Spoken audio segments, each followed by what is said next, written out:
Praise the lord. దేవుని పరిశుద్ధమైనటువంటి నామంలో ఈ రోజున దేవుని వాక్యములకు సహోదరులందరికీ దేవుని పేరట ప్రైజ్ ద లార్డ్ వందనాలు. ఈరోజు దేవుని వాక్యంలో అబ్రహాము గురించి, యెహోషువ గురించి కొంచెం ధ్యానం చేద్దాం. వాళ్ళ జీవితాల్లో ఒకనొక సందర్భంలో భయపడ్డప్పుడు దేవుడు వాళ్ళతో మాట్లాడతాడు. మాట్లాడి ఏమని చెప్తాడంటే, మీరు భయపడగాకండి అని దేవుడు చెప్తా ఉంటాడు. కొంచెంసేపు వాళ్ళిద్దరిని పక్కన పెడదాం. మనకి కూడా అనేక సందర్భాల్లో భయం కలిగి భయపడేటువంటి పరిస్థితులు ఉంటాయి. దేవుడు మనకు చెప్తాడు, భయపడొద్దని లేఖనాల ద్వారానే ఏదో ఒక రకంగా చెప్తాడు. అయినా కానీ దేని గురించి అయితే భయపడ్డమో అది మన జీవితంలో మనకి ఇబ్బంది కలగజేసి ఆ భయం మనల్ని జయిస్తుంది. అంటే ఏ భయం మనల్ని భయపెట్టిందో అదే భయము మన మీద నిలబడి మనల్ని ఓడించేస్తుంది. మరి అబ్రహాము మళ్ళీ యెహోషువ ఇద్దరు జీవితాల్లో భయం అనేది వచ్చింది. కానీ ఆ భయం వీళ్ళని ఏమీ చేయలేకపోయింది. మనకి వాళ్ళకి ఉన్న తేడా ఏంటంటే, వాళ్ళిద్దరూ నీతిమంతులుగా ఉన్నారు. అర్థమైంది కదా? నీతిమంతులుగా వాళ్ళిద్దరు ఉన్నారు. అందుకు దేవుడు వాళ్ళకు వాగ్దానం చేసి చేసిన వాగ్దానాన్ని నెరవేర్చడం జరిగింది. మనకి కూడా దేవుడు వాగ్దానాలు చేస్తాడు. వాగ్దానాలు చేసి ఆ నెరవేరే సమయం వచ్చేటప్పుడు కానీ, లేకపోతే ఆ వాగ్దానం చేయబడిన తర్వాత నుంచి కానీ మన జీవితాలు నీతిమంతుని జీవితం ఎలాగుంటుందో అలాగే ఉండదు. అందుకే ఈ భయం ఏం చేస్తుంది అంటే మనల్ని ఓడించేస్తుంది.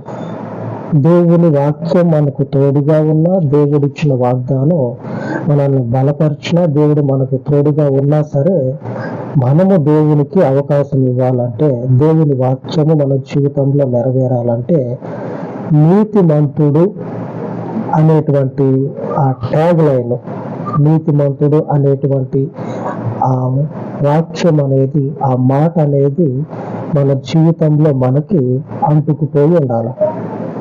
అప్పుడు మాత్రమే ఈ చేయబడిన దేవుని వాగ్దానము మనకి నెరవేర్చబడుతుంది. అబ్రహాము జీవితంలో ఆదికాండం 15వ అధ్యాయం 1వ వచనంలో రాయబడి ఉన్నది.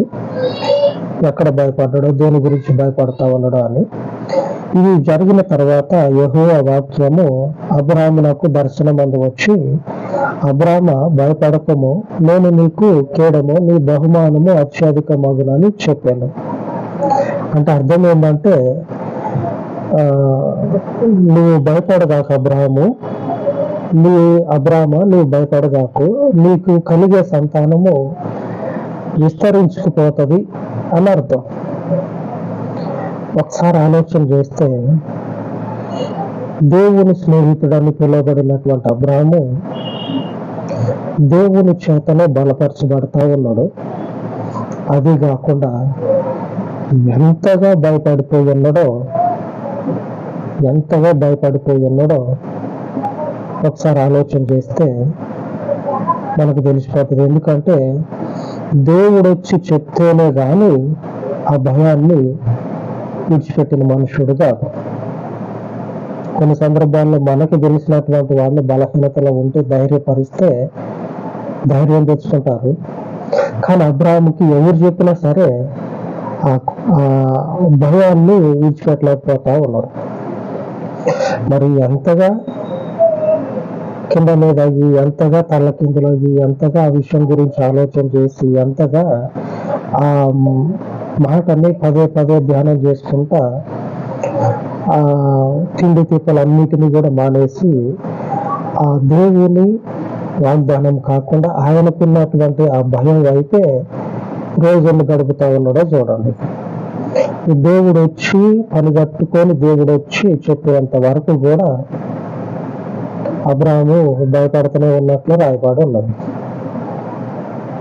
దేవుడు వచ్చి చెప్పిన తర్వాతనే మనిషి మళ్ళా మామూలు స్థితిలో ఉన్నట్లు తర్వాత వచనాల్లో తర్వాత జీవితంలో కనపడుతుంది. అంతకుముందు ఈ వాక్యం దేవుడు అబ్రాహాముకు చెప్పినప్పుడు ఎంత భయపడతా ఉన్నాడో చూడండి. నువ్వు భయపడగాకు, నేను నీకు నేను చేసినటువంటి ఈ సంతానం కలుగుతుంది అని చెప్పినా కదా, నీకు వాగ్దానం చేశా కదా. ఈ వాగ్దానం నీకు ఏదో ఒక మనసు ఉంటే చాలు, మాకు పిల్లలు ఉన్నవాళ్ళు అవుతారు అని చెప్పినాను అట్లా అనుకోకు నువ్వు, అట్లాగా అనుకోబాకు నువ్వు. నీ సంతానము అత్యధికమగుతుంది. కాబట్టి భయపడగాకు అని చెప్పని అంటా ఉన్నాడు, నీతిమంతుడు కాబట్టి. మళ్ళొకసారి యెహోషువ గ్రంథంలో 1వ అధ్యాయము 18వ వచనంలో చూస్తే యెహోషువ గురించి రాయబడి ఉన్నది. నీ మీద తిరగబడి నీవు వారికి ఆజ్ఞాపించి ప్రతి విషయంలో నీ మాట వినని వారందరూ మరణ శిక్ష నొందుదురు. నువ్వు నిబ్బరము కలిగి ధైర్యం తెచ్చుకునే వల్ల నువ్వు యెహోషువకు ఉత్తరం ఇచ్చారు. ఈ ఉత్తరం ఇచ్చిన వాళ్ళు ఎవరయ్యా అంటే, ఈ యెహోషువ ఎవరికైతే దేవుని వాక్యాన్ని చెప్తా ఉన్నాడో వాళ్ళే. ఒక మాటలో చెప్పాలంటే సంఘస్థులు అనుకోండి. సంఘస్థులు పాస్టర్కి సంఘాన్ని పాలించేటువంటి కాపు కాసేటువంటి యెహోషువకి సంఘం పోయి చెప్తా ఉన్నది, నువ్వేం భయపడగాకు, నువ్వేం భయపడద్దు, నువ్వు ధైర్యంగా ఉండు. నీ మాట ఎవడైతే వినడో వాడిని పట్టుకొని విరిగిస్తావు, నువ్వు ధైర్యంగా ఉండు.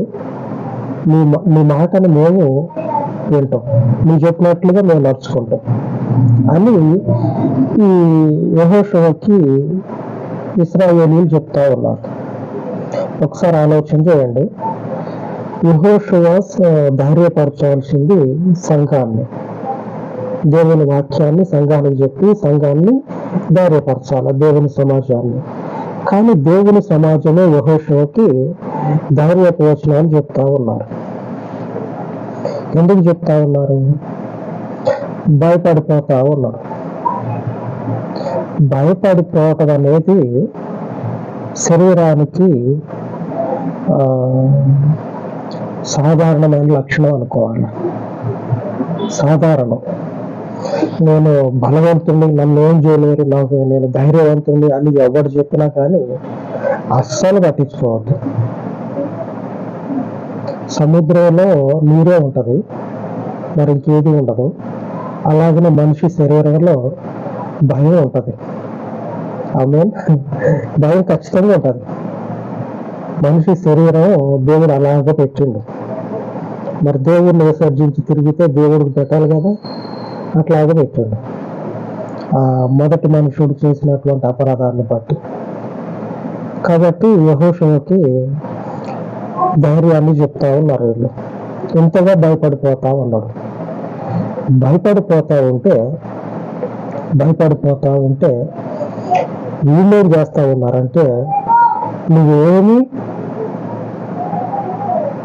ధైర్యాన్ని కోల్పోవద్దు, ధైర్యంగా ఉండు, నువ్వు భయపడిపోవద్దు, ఏ విధంగానూ కూడా నీకున్న ధైర్యాన్ని కోల్పోవద్దు, నువ్వు భయపడొద్దు, మేము నీకు అండగా ఉంటాం అని చెప్తా ఉన్నారు. ఈ 2 సందర్భాల్లో ఉన్నటువంటి మనుషులను ఒకసారి మనం చూసి వచ్చినాం. ఇప్పుడు మన జీవితంలో ఉన్న పరిస్థితుల్ని చూద్దాం. ఉద్యోగంలో ఉన్నారు, జాబ్ చేసుకుంటూ ఉన్నారు. ఎవడైతే ఈ తలకెక్క పనులు చేసుకుంటా వంకరగా దేవుని మనుషులైనటువంటి మీతోటి బిహేవ్ చేస్తా ఉన్నారు అనుకోండి, వాళ్ళ ముందు నీకున్న నీతిని, నీకు కలిగినటువంటి నీతిని దేవుని మనుషులుగా ఉన్నటువంటి మీ యొక్క ట్యాగ్ లైన్ ఉంటుంది కదా క్రైస్తవులని, ఈ ట్యాగ్ లైన్ని, ఈ క్రైస్తవ్యాన్ని కొనసాగిస్తానే వాళ్ళ ముందు ధైర్యంగా దొరకండి. నీతిమంతుడైనటువంటి వాడు పడిపోయినట్లు దేవుని మనుషుడు కాలగర్భంలో కలిసిపోయి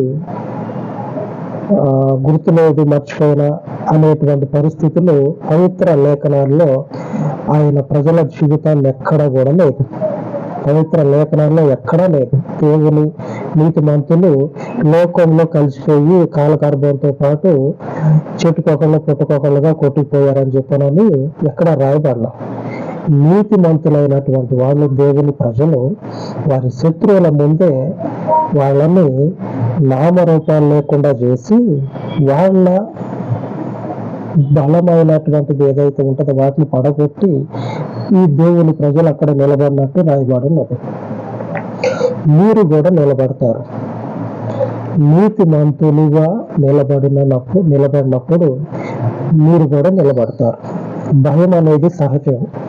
ఆ భయాన్ని దేవుణ్ణి బట్టి విడిచిపెట్టి దేవుని నీతి ఏదైతే ఉన్నదో ఆ నీతిని కొనసాగించండి. క్రైస్తవులుగా ఉన్నారు కదా, ఇదే క్రైస్తవ్యాన్ని కొనసాగించండి. ఇక నీతిమంతులుగా తీర్చటం అనేది దేవుని చేతిలో ఉన్నది. అబ్రాహాము ఒంటరిగా దేవుణ్ణి అనుసరించాడు. ఇప్పుడు ఇసుకేస్తే రాలనంత జనంతో అబ్రాహాము దేవుణ్ణి అనుసరిస్తా ఉన్నాడు. అంతే కదా, దేవునికి స్తోత్రం కలుగును గాక. ఒంటరిగా దేవుణ్ణి అనుసరించిన అబ్రాహాము ఈరోజు లెక్కకు మిక్కిలి ఆయన బలవంతో దేవుణ్ణి అనుసరిస్తా ఉన్నాడు. ఆ అబ్రాహాము నీతేంది? దేవుణ్ణి నమ్ముకున్నాడు. ఆ నమ్ముకున్నటువంటి ఆ నమ్మిక దేవుడు ఏం చేసిందంటే నీతిమంతులుగా తీర్చేసిండు. మన దగ్గర ఏమీ లేదు. మన వెనుకున్నటువంటి పుట్టు పూర్వోత్తరాలు తీస్తే ఎక్కడ కూడా దేవుని మనుషులు అనేటువంటి ట్యాగ్ లైన్ కానీ, క్రైస్తవులు దేవుని బలవంతులని కానీ అనేటువంటి విషయాలు కానీ మనకి లేవు. కానీ ఈ క్రైస్తవ్యము, క్రీస్తు మనుషులు, క్రిస్టియన్స్ అనే ఒక్క మాటని మీ జీవితాల్లో అలాగనే నిలుపుకొని ఉండండి. ఆయన నీతిమంతులుగా మార్చి శత్రువు అయినటువంటి వాడు ఎవడున్నాడో వాడిని పరిగెత్తిస్తాడు. మీ ముందు మీ శత్రువులని పరిగెత్తిస్తాడు. ఎందుకంటే ఈరోజు మనము ధ్యానించేది ఏంటంటే వాక్య ధ్యానం ఏమిటంటే నీతిమంతులు ఎప్పుడు కూడా కదిలింపబడరంట. ఎందుకంటే ఆయన నీతిమంతులు లోకంలో కూడా ఉన్నారు. నీతిమంతులు అనేక రకాలుగా కనపడతాయి. ఒక్కొక్క నీతి ఒక్కొక్క రకంగా ఉంటుంది. ఆమె చేసేటువంటి చెడు పని వాళ్ళకి నీతిగా కనపడుతుంది. ఆ గుంపుని అడిగిన అనుకోండి, ఇది నీతి కలిగిన పనే కదా అని చెప్తారు. కానీ ఆ గుంపుని దాటి బయటకు వచ్చి పక్కన అడిగితే వాడు దుమ్మెత్తి పోస్తాడు వాళ్ళ మీద. ఎందుకంటే ఎవరి మార్గం వాళ్ళకి నీతి మార్గంగా కనపడుతుంది. అయితే మనల్ని పడిపోకుండా నిలబెట్టేది క్రైస్తవ్యంలో క్రీస్తుని మార్గం ఒకటే. ఆమేన్. క్రైస్తవ్యంలో ఈ పవిత్రమైన లేఖనాలు ఉన్నాయి కదా. యేసు ప్రభు చెప్పింది క్రైస్తవ్యం అంటే పేరు చెప్పుకొని బతికేటోళ్ళు ఉన్నారు. క్రైస్తవ్యంలో క్రీస్తు ఆజ్ఞలని అనుసరించేటువంటి వాళ్ళు ఉన్నారు. ఈ ఆజ్ఞలని అనుసరించి ఆయన ముందు నీతిమంతుడిగా నిలబడాలి. అంతగా భయపడేటువంటి వీళ్ళు ఏ సందర్భంలో కూడా నా వల్ల కాదు, నేను భయపడిపోతాను. ఒక్కొక్కరు అయితే భయపడి వదిలేసిపోతారు. అంతా వదిలేసిపోతారు ఆ భయానికి వాళ్ళు నిలబడలేక. కానీ దేవుని మనుషులు అబ్రహాము, యెహోషువ ఎంత భయపడతా ఉన్నా కానీ దేవుణ్ణి మాత్రం వదిలిపెట్టలే. వదిలిపెట్టవద్దు, క్రైస్తవ్యాన్ని విడిచిపెట్టవద్దు. మనల్ని నిలబెట్టేదే క్రీస్తు. మరి క్రీస్తుని వదిలిపెడితే ఎలా నిలబడతాం? నిలబడకపోగా ఎవరికైతే భయపడుతున్నావో వాడు లేకుండా చేస్తాడు మనల్ని. క్రీస్తులో నిలబడితే నీతిమంతులుగా తీర్చబడటమే కాకుండా లేఖనం సెలవిచ్చినట్లు ఈరోజు మన వాక్య ధ్యానము 55వ అధ్యాయము కీర్తనల గ్రంథము 22వ వచనం. నీ భారము యెహోవా మీద మోపము, ఆయన నిన్ను ఆదుకొనును, నీతిమంతులను ఆయన ఎన్నడను కదలనియ్యడు. మన వాక్యం ఏమిటంటే ఈరోజు నీతిమంతులను ఆయన ఎన్నడను కదలనియ్యడు. దేవునికి స్తుతి కలుగును గాక. ఈ నీతిని మనము గనక సంపాదిస్తే ఎంత బలవంతుడు, ఎంత మొనగాడు, ఎంతటి పేరు తెచ్చుకున్నటువంటి శూరుడు అయినా సరే మన ముందు కాదు, ఆయన పరిశుద్ధమైనటువంటి నీతి ముందు దేవుడు చెత్త వలె కొట్టేసి విసిరేస్తాడు. మనల్ని నిలబెట్టేది దేవుని నీతి. ఆ నీతి మనలో ఉంటే నిలబడేది మనమే. కానీ మనకి తెలియకుండా మనలో ఉన్నది చూడండి, పవర్, శక్తి, భయపడిపోయేటువంటి శక్తి. ఆ శక్తికి పరుగున కనపడకుండా పరిగెత్తుతారు. ఆమె అంతటి నీతి కలిగినటువంటి స్థితిని మనము క్రీస్తులో సంపాదించుకొని స్థిరపరచుకుందాం. ఆమె నిలబడతాం, ఆయన నిలబెడతాడు. లేఖనం ఎన్నడూ కూడా తప్పిపోదు, అలాగనే నెరవేరకుండా పోదు. ఖచ్చితంగా ఆయన సత్యవాక్యము మన జీవితాల్లో మనకి భౌతికపరమైన నెరవేర్పును తీసుకొస్తుంది. నెరవేర్పును తీసుకొచ్చిన తర్వాత మనకి లేఖనము నిరర్ధకము కాదు అనేటువంటి విషయము మన జీవితాల్లో పూర్తిగా అర్థమైపోతుంది. ఆమె అలాగా మన జీవితాలు దీవించబడేటట్లు దేవునికి ప్రార్థించుకుందాం. పరిశుద్ధుడా, పరలోకపు తండ్రి, నీ పరిశుద్ధ పాదముల చెంత చేరి ప్రార్థిస్తూ ఉండగా నీ కృప చేత, నీ పరలోకపు కనికరము చేత తండ్రి, ఈ ఉదయకాల మనవులను జ్ఞాపకం చేసుకొని భయపడుచు జీవితాన్ని కొనసాగిస్తూ ఉన్న నీ బిడ్డలను దర్శించి వారి ముందు నిలిచినటువంటి ఈ మనుషుల బలమును, ఈ లోకపు బలాధికారుల యొక్క బలాత్కారమును నీతిమంతుడైనటువంటి క్రీస్తులో నుంచి మేము సంపాదించుకున్నటువంటి గొప్ప కృపచేత నీ నామమును బట్టి నీ బిడల ముందున్నటువంటి బలమును కొట్టివేసి నీ స్వాస్థ్యమునకు నీ కృపను, నీ పరలోకపు జయమును అనుగ్రహించి మీరు నీ బిడలకు తోడై ఉండమని కృప కలిగిన మీకు ఈ మనవులు ప్రతిష్ఠించి యేసు నామమున వేడుకొనుచున్నాను తండ్రి. ఆమేన్, ఆమేన్. పరిశుద్ధుడైన మన దేవుని కృప నిరంతరము మనకు తోడై ఉండును గాక. ఆమేన్, ఆమేన్.